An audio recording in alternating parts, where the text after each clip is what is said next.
నాకు యేసు ప్రభు అందరి దేవుళ్ళు ఒక దేవుడు అంతే. నేను బైబిల్ చదవలేదు, మా ఇంట్లో ఎవరు బైబిల్ చదవరు.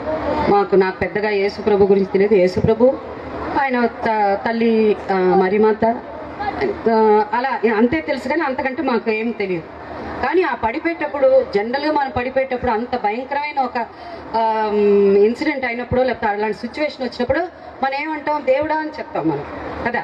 ఎవరికి ఇష్టమైన వాళ్ళు కొరిచే దేవుడి పేరు వస్తుంది వారి నోటి నుంచి. కానీ నాకు ఆ సమయంలో నేను పడిపోయేటప్పుడు అంటే అసలు కరెక్ట్గా నేను చెప్పిన మాట ఏంటంటే జీసస్ క్రైస్ట్ అని చెప్తూ పడిపోయాను. అసలు నా నోటి నుంచి ఆ మాట ఎందుకు వచ్చిందో, ఆయన పేరు ఎందుకు వచ్చిందో కూడా తెలియదు. యేసుప్రభు పేరు ఎందుకు వచ్చింది పడిపోయేటప్పుడు కూడా నాకు తెలియదు. ప్రతిదానికి ఏదో ఒక కారణం ఉంటుంది.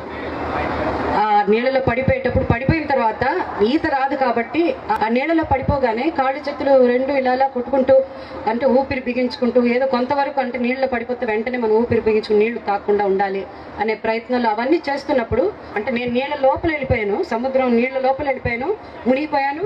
ఈ సూర్య కిరణాలు కూడా నీళ్ళ లోపలికి వచ్చింది. నేను కళ్ళు తెరిచి చూసరికి లోపల కిరణాలు కూడా వస్తున్నాయి. నేను ఇలా ఉన్నాను, నా ముందు సూర్యకిరణాలు, ఈ సూర్యకిరణాలకు అటువైపు ఇక్కడి నుంచి ఇంతవరకు మొహం, యేసుప్రభు మొహం అలా పైకి వచ్చింది.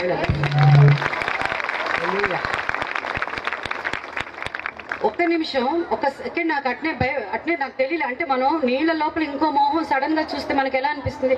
మనకు తెలిసిన వాళ్ళని చూస్తే వేరే విషయం, మనకి కాపాడడానికి ఎవరో నీళ్ళ దూకారంటే అది వేరే విషయం. ఏమీ లేకుండా సడన్ గా సూర్యకిరణాలు వెనక ఒక మనిషి పెద్ద పెద్ద కళ్ళతో, ఎంత అసలు ఈ జుట్టు అయితే ఇలా మెరిసిపోతూ, దగదగని మెరిసిపోతూ, కింద ఆయనకున్న ఒంకులు జుట్టు, ఆ కింద జుట్టు మాత్రం నీళ్ళలో ఇలా ఊగుతున్నది, ఆయన జుట్టు ఇలా ఊగుతున్నది.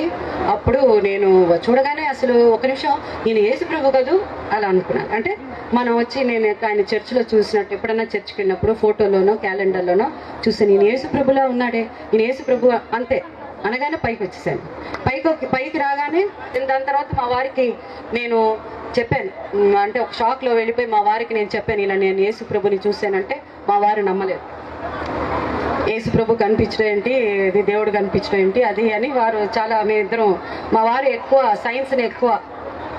సైన్స్ని తెలుగులో ఏమంటారు, ఎక్కువ దాని మీద ఎక్కువ బేస్ చేసి అలా, అంటే వాటి మీద నమ్మకాలు ఎక్కువ ఉంటుంది.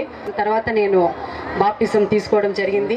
దాని తర్వాత నా జీవితంలో ఎంతో మార్పు వచ్చింది. అంటే ఇంతకుముందు సమస్యల్ని ఎదిరించే శక్తి లేదు, ప్రభు దగ్గరకు వచ్చిన తర్వాత సమస్యలు ఎదిరించే శక్తిని ఇచ్చాను.